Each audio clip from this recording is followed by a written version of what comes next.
es como algo que se le inocula a uno y no sale de ese bichito nunca más. Hoy día ya no trabajo en editoriales, llegó el momento de jubilarse y descansar un poco de ese duro trabajo. Hago ediciones, pero digamos como freelancer. Entonces, escribo desde la adolescencia, pero vengo a hacer mi primer libro, bueno, en la universidad sí publiqué, me publicaron en la universidad, en extensión universitaria, que era como se llama, en algunos lugares es así, con premios y tal, y bueno, y poco a poco moviéndome en ese mundo que es muy difícil llegar a publicar, llegar a ser escritora, que es el sueño de alguien que escribe definitivamente. Porque sí, no creo en eso de que yo escribo para mí. Yo no escribo para mí, nunca he escrito para mí. A mí me encanta que me lean, demostrar, en el caso de los niños, mostrarle ese mundo que hay, que existe y que hay, pero que cada quien tiene una mirada. Y yo lo único que siempre he buscado es enseñar esa mirada a las cosas. En el caso de la literatura que hago, es como todos miramos las hojas de los árboles de una parte, pero el en vez siempre me resultó más interesante. Y esa es la tónica en general de lo que he escrito. Ahora bien, técnicamente, digo que todo eso es muy bonito, pero si uno no estudia, si uno no pasa por la academia te da las herramientas y tienes que seguir estudiando después. Siempre pasa lo mismo. Uno sale de la universidad y tiene que seguir estudiando para poder, por muy buenos que sean los programas, por muy buenos profesores que tenga, todo eso es muy bueno, pero tienes que seguir estudiando. Entonces, aprende uno y se va acomodando la técnica que más le interesa, o la que es más fácil, o la que me gusta más. Entonces comencé haciendo poesía para niños, me fue muy bien, no me fue mal, para nada. De hecho, el primer premio importante fue con un libro de poesía para niños escrito a 4 manos, es decir, con otra escritora que había sido profesora mía y después fue familia, porque se convirtió en mi cuñada, tía de mis hijos. Y ese libro corrió otro camino, se convirtió en disco, le puso música a uno de los trovadores cubanos importantísimos, Noel Nicola, y le puso música a parte del libro Tricolor. Fui muy feliz, el disco también ganó premio, bueno, en fin. Después vino otra compositora que quería unos poemas, se los di también, ganó premio el disco, pero un día me puse a hacer historias que ya yo hacía cuando chiquita, y entonces olvidé un poco, no me olvidé, pero sí quedó a un lado la poesía y vinieron los cuentos, y ahí es donde quería decir que bueno, que me aficioné a una técnica de tener personajes que le hacía una leyenda. Por ejemplo, Papá y Mamá Gorda, que fueron mis primeros personajes, fueron de verdad de mi infancia. Nunca estoy de espaldas a la realidad. Fueron 2 viejitos que vivían, que eran vecinos míos y tenían una enorme casa, más grande que donde yo vivía, y me dejaban dejar regados los juguetes. Entonces yo tenía un rincón donde nadie tocaba allí, y yo iba, jugaba, me iba. Bueno, Papá y Mamá Gorda se han convertido en 2 personajes de un matrimonio de toda la vida, cosa muy rara hoy día, y me han acompañado hasta hoy. Hoy día están en un programa que hago para radio, y en algún momento voy a recopilar otra vez los cuentos y los convertiré a la literatura, al papel, porque el guión es una cosa y El libro es otra cosa y ahí sí me tengo que sentar, volver a respirar el tono de la prosa de Papatino y Mamá Gorda, que no es la misma que el tono de La Maga Maguísima, que ella tiene con alrededor de 30 a 32 cuentos. Tiene ya La Maga Maguísima, que surgió después, con un personaje masculino que se llama Carlitos, el niño de los zapatos morados, que tiene 2 noveletas. Ahí sí fue una etapa en que yo escribí cosas un poco más largas, quizás porque tenía más tiempo para escribirlo, estaba trabajando en una editorial que me daba un tiempo divino, y bueno, estaba un poco más descansada, ya mis hijos habían crecido un poquito y acababan menos con mi tiempo. Fueron 15 años difíciles, yo siempre digo, no, porque 2 muchachos llévalos al ortopédico, al aparatico de los dientes, a la vacunación del asma, y cuando tú vienes a ver no hay vida. Todo es, cuando no es una cosa es la otra, que la niña se cayó y un diente se lo puso para acá atrás, y se corre con el chiquillo. Bueno, y así, esas cosas que le pasa a todo el mundo que tiene dulces criaturas. Pero en medio de eso yo hacía mis libros, hacía mis apuntes, y los 2 libros de Carlitos tienen, Carlitos está, en el primer libro de Carlitos está incluso, hay una traducción al inglés, es decir, tuvieron un éxito bastante bueno. Yo no me quejo de Carlitos, que además Carlitos ya hoy día, el verdadero Carlitos, es arquitecto, trabaja, y bueno, es un sobrino pegado de esos que uno le salen en la vida. Entonces, La Maga, tengo un libro digital porque me lo pidieron y lo di porque yo quería salir de ese libro que me tenía sin poder escribir otra cosa, porque no lo terminaba nunca. Esos libros que uno no termina nunca, más o menos, que se llama Pequeñas Biografías para mí, y es un poco la antecesora de que yo empezara a hacer La Maga. Las Pequeñas Biografías para mí son pequeñas biografías de personajes de la literatura que me hicieron trabajar bastante, y siempre pongo de ejemplo a Ricitos de Oro. Ricitos de Oro, siempre sabemos, toda la historia de Ricitos de Oro se comienza con los osos, pero nadie sabe nada de anterior a Ricitos de Oro. Y yo hice la biografía de Ricitos, el nombre verdadero de Ricitos que nadie lo sabe y que solo se lo inventé yo. De dónde había nacido Ricitos de Oro. Ricitos de Oro tenía que ser europea, porque con esos rizos rubios y qué sé yo miraba a Regordeta cuando creció un poquito y dije, ella tiene que ser alemana. No, alemana no, suiza, de la Suiza alemana. Ella se va a llamar Gudrun. Y por ahí ya le hacía la biografía.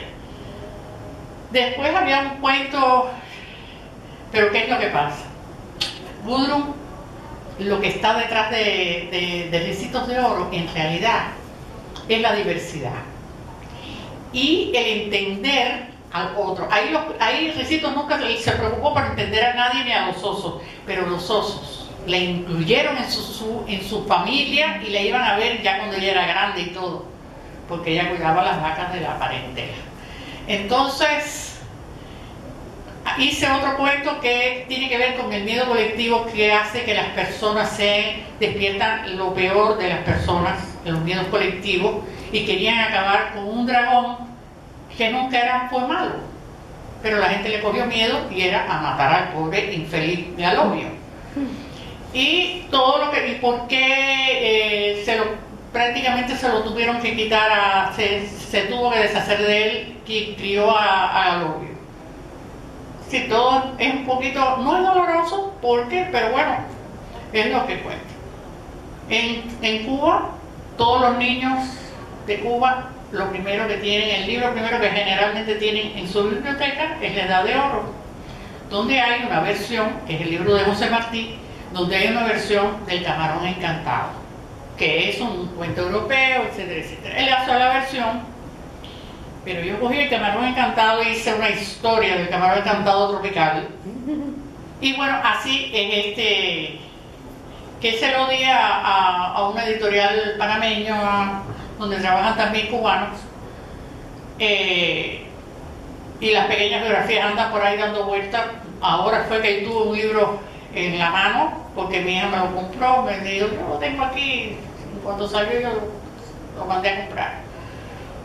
Y bueno, La Maga, yo hice, el primer librito de La Maga era así de chiquito, me lo publicaron en una provincia, sí, porque a mí es donde me dicen, tú me quieres dar un libro y es una editorial, dámelo, porque así levanto la editorial, digo, sí, no, pues vas a venderlo, olvídate. Y para allá fui también, porque también uno tiene que ayudar y ponerse a vender los libros. Y la primera Maga tuvo 8 cuentos, siempre son de 8 cuentos, yo no sé por qué, pero parece que ese es el numerito que me toca. La Maga conversa mucho, se parece un poco a La Maga, se parece un poco a mí. La Maga tiene una cocina donde los pomitos tienen un nombre y lo que hay adentro es otro. Yo creo que eso le pasa a mucha gente que cocina, que el pomito le gusta mucho y lo rellena con canela cuando lo que tuvo era tomillo. Y ya tú sabes, se quedó con el nombre de tomillo, pero tú sabes que ese es el de canela. Y bueno, así es la cocina de La Maga. La Maga tiene mascotas, más mascotas. Bueno, ahí yo reúno las mascotas de mi infancia. Nada más, hay una chiva que ya apareció, pero es del vecino, ¿no? Pero yo tuve también una chiva y tuve 2 picoteas, cría de conejos, ¿no? Que es una cosa horrenda. Gatos, muchos gatos. Entonces, gorriones en el patio, canarios en jaulas, de todo. Pues La Maga es, después de aquellos 2 primeros libros, me piden un programa de radio. Y yo no había vuelto a escribir para la radio porque es un trabajo agotador. Pero necesitaba el dinero. Y entonces dije, bueno, pues, vamos a hacerte un proyecto. Hice el proyecto de La Maga rarísima. Me dicen, ¿y quién tú crees que pudiera hacerte La Maga? Y yo, bueno, imagínate tú, ¿a quién pudiera yo? Cuando vengo a ver, tenía de primera actriz a una de las grandes actrices cubanas, que hoy día es mi amiga y todo, Premio Nacional de Teatro, que ha hecho cine, que es Verónica Lin. Y Verónica, bueno, mi hijo pintó esta Maga, que a quien se parece es como una caricatura de Verónica, porque él la ama de todas maneras. Y ya no es ella, ahora es otra persona. Verónica ya tiene mucha edad, como para trasladarse a una emisora de radio, y eso en aquella época lo hizo, incluso faltaba porque estaba haciendo una película, pero ella hacía La Maga y lo hace divino. Me hizo escribirle para un acto que había, no sé dónde, una especie de monólogo de La Maga. Y finalmente un día me pongo a pensar que en el programa actual, donde sale La Maga, los lunes, pues yo tenía que hacer un relleno. Me piden que haga La Maga. Dicen, ¿por qué no escribes algo de La Maga? Me tienen papá de Mamá Gorda, porque Mamá Gorda es una campesina y habla como campesina, y yo me canso mucho, me dice la primera actriz de mi programa actual. Y yo le dije, vamos a hacer eso, vamos a poner La Maga y tú puedes hablar normal.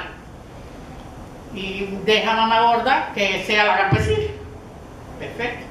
Entonces, nosotros que teníamos en Cuba un programa de cocina de toda la vida, Cocina al Minuto, con una música que todo el mundo reconoce. Esa gente de la radio son terribles, porque el realizador de sonido le puso al programa de La Maga, que hace dentro del otro programa, que es una locura, pero ellos me lo permiten todo. Tiene un programa de televisión. Imagínense ustedes hacer un programa de televisión, pero que sea por radio. Entonces, ¿y con qué empieza? Con una cocina al minuto, pero no lo dicen así, pero le ponen la música. Y empieza la receta. Pero yo hacía un cuento que tiene que ver con la receta. Y cuando yo tenía una receta que no tenía cuento para yo poder completar este libro, que ya esta es la tercera vez que me lo imprimen, no se puede hacer ninguna receta. Son todas locas. Entonces,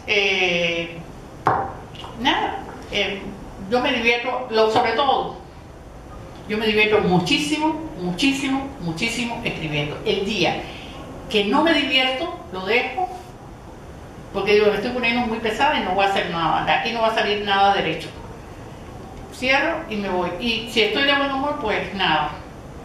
Hace tiempo que ya no escribo, estoy como los bateadores, no sé, aquí juegan béisbol, ¿no? Estoy en un slum, pero ya estoy cerca de salir de eso. Voy a escribir, pero tengo un libro de poesía para niños que voy a hacer.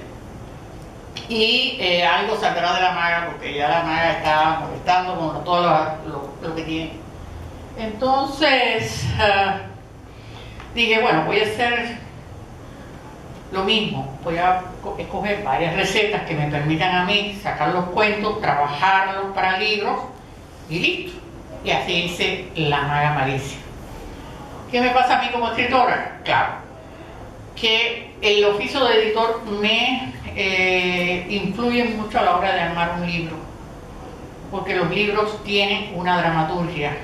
Igual, suben, bajan, tiene su momento, qué sé yo, tienes que cerrarlo con un cuento que te lo deje arriba. Bueno, hay que responder a esa técnica que es muy simple, pero no tan simple cuando te enfrentas al material que tienes. A veces he tenido que sacar un cuento para escribir otro, para poderlo poner, para yo cerrarlo como es debido.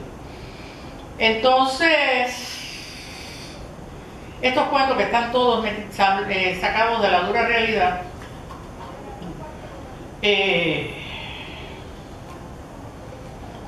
tiene cuentos como Una Maga Tropical, que es una maga tropical. Hay cosas que bueno, aquí hay frijol carita. Voy a buscar uno que no sea tan cubano. Hay muchas cosas que son muy cubanas, pero son entendibles todas, porque bueno, para eso somos caribeños. Pero Cocina de Fábula, que es así como se llama, voy a hacer uno en que está el chivo. Bueno, yo me encontré en una tienda en Cuba, los productos aparecen y desaparecen de los mercados.